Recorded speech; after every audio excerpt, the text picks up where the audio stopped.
किसी ने कहा है कि बुज़दिल डराया करते हैं अक्सर दिलेर को, बुज़दिल डराया करते हैं अक्सर दिलेर को, धोखे से मार लेते हैं गीदड़ भी शेर को। बाबा सिद्दीकी की हत्या बहुत ही दुखद है। इस्तकबाल है नाजरीन आप सभी का आईआर मुशायरा मीडिया में, मैं आपके साथ मोहम्मद इरशाद। आइए दोस्तों आज सुनते हैं बाबा सिद्दीकी की मौत पर इमरान प्रतापगढ़ी की ये 4 लाइनें। इससे पहले बता दूं, लॉरेंस बिश्नोई गैंग ने ली बाबा सिद्दीकी की हत्या की जिम्मेदारी। आइए सुनते हैं इमरान प्रतापगढ़ी की वो 4 लाइनें, फिर इसके बाद बाबा सिद्दीकी की हत्या पर इमरान प्रतापगढ़ी ने क्या कुछ कहा वो भी सुनेंगे, तो वीडियो के आखिर तक बने रहें।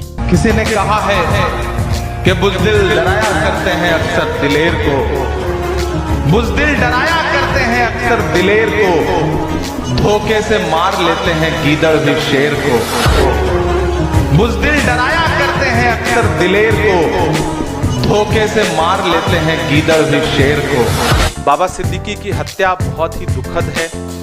कांग्रेस पार्टी के राष्ट्रीय अध्यक्ष मल्लिकार्जुन खड़गे जी ने, नेता प्रतिपक्ष लोकसभा में आदरणीय राहुल गांधी जी ने ट्वीट करके अपनी संवेदना परिवार के प्रति और एक निष्पक्ष जांच की मांग की है। मैं महाराष्ट्र से सांसद हूं और कल की घटना से बहुत हैरत में हूं कि मुंबई, जो कि इस देश की आर्थिक राजधानी है, जो राज्य चुनावी मोड में है, जहां इंटेलिजेंस से लेकर के तमाम एजेंसियां सक्रिय हैं, वहां सरकार से जुड़ा हुआ एक हाई प्रोफाइल नेता, जिसे 15 दिन पहले सूत्र बताते हैं मीडिया के कि धमकी मिली, उसके बाद उनकी सुरक्षा बढ़ाई गई, उसे सरेआम दिन दहाड़े गोलियों से भून दिया जाता है, उसकी हत्या हो जाती है। अगर सरकार अपने नेताओं को सुरक्षा दे पाने में असमर्थ है, तो फिर मुंबई और महाराष्ट्र की जनता को कैसे सुरक्षा दे सकती है? सबसे बड़ा सवाल यह है। बाबा सिद्दीकी कोई आम व्यक्ति नहीं थे, 3 बार के विधायक, मंत्री, मौजूदा समय में उनका बेटा विधायक, और सरकार जो डबल इंजन नहीं बल्कि ट्रिपल इंजन है महाराष्ट्र की सरकार में, उसके एक इंजन यानी कि अजीत पवार जी के करीबी नेताओं में से थे। उनकी हत्या हुई सरेआम। यह महाराष्ट्र में कानून व्यवस्था रसातल में जाने का सबसे बड़ा परिणाम है। इसकी जिम्मेदारी सीधे सीधे भाजपा के देवेंद्र फडणवीस जी की है। मुख्यमंत्री जी से ज्यादा गृहमंत्री की जिम्मेदारी है। मैं तो यह कहूंगा गृहमंत्री को आगे बढ़कर के जिम्मेदारी लेनी चाहिए। महाराष्ट्र में कानून व्यवस्था बुरी तरह से विफल है। बदलापुर से बांद्रा तक आप जहां भी देखेंगे महाराष्ट्र में, ना तो बच्चियां सुरक्षित हैं, ना बेटियां सुरक्षित हैं, ना व्यवसायी सुरक्षित हैं, ना राजनेता सुरक्षित हैं।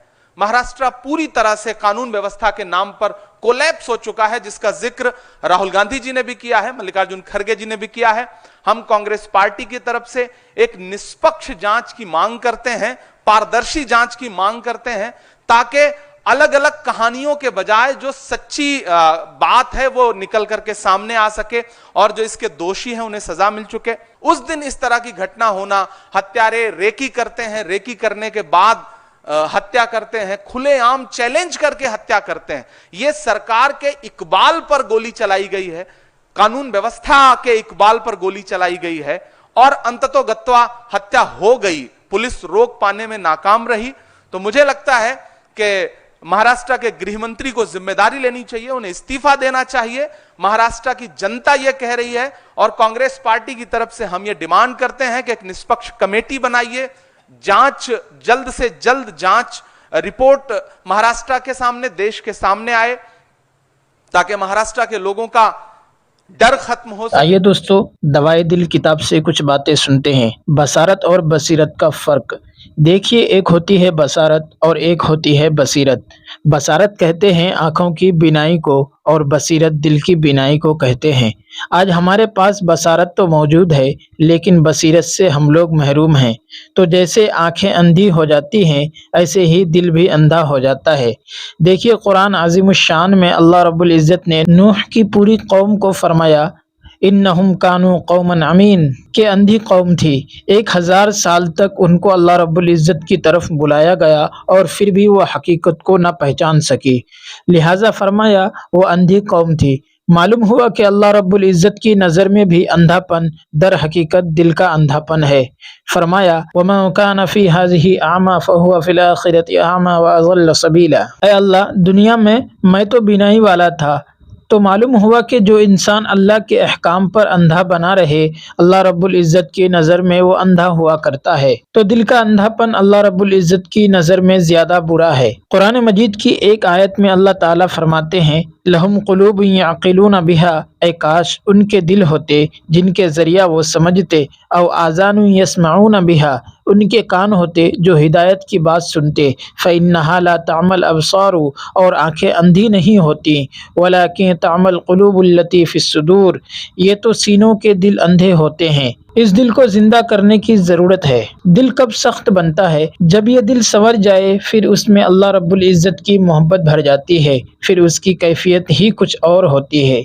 अल्लाह वो दिल दे जो तेरे इश्क का घर हो, दायमी रहमत की तेरी उस पे नज़र हो। दिल दे के तेरे इश्क में ये हाल हो इसका, महशर का अगर शोर हो तो भी न खबर हो। ये अल्लाह वालों की कैफियत होती है, उनका दिल अल्लाह की मोहब्बत से भरा हुआ होता है, फिर अल्लाह के सिवा किसी और की जानिब ध्यान ही नहीं जाता, फिर बंदा का दिल कीमती बन जाता है। ज़मीन के बारे में लिखा है कि अगर उसको छोड़ दिया जाए, काश्त ना की जाए, तो फिर ये सख्त होकर नाकाबिले काश्त बन जाती है। इसी तरह अगर दिल पर मेहनत न की जाए तो कुछ अरसा बाद दिल की ज़मीन भी सख्त हो जाती है, और इसकी दलील कुरान मजीद में है अलम यअनि लिल्लज़ीना आमनू अन तख़शा क़ुलूबुहुम लिज़िक्रिल्लाह वमा नज़ला मिनल हक़। आगे क्या फरमाया, वला यकूनू कल्लज़ीना ऊतुल किताब मिन क़ब्ल, ये ईमान वाले अपने से पहले अहले किताब की मानिंद न बने।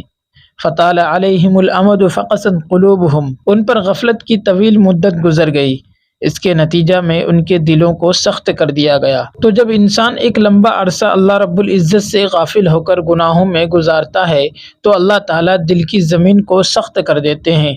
दिल फिर ऐसा सख्त हो जाता है, फरमाया सुम्मा क़सत क़ुलूबुहुम मिन बअदि ज़ालिक, कि हमने उसके बाद उनके दिलों को सख्त कर दिया था।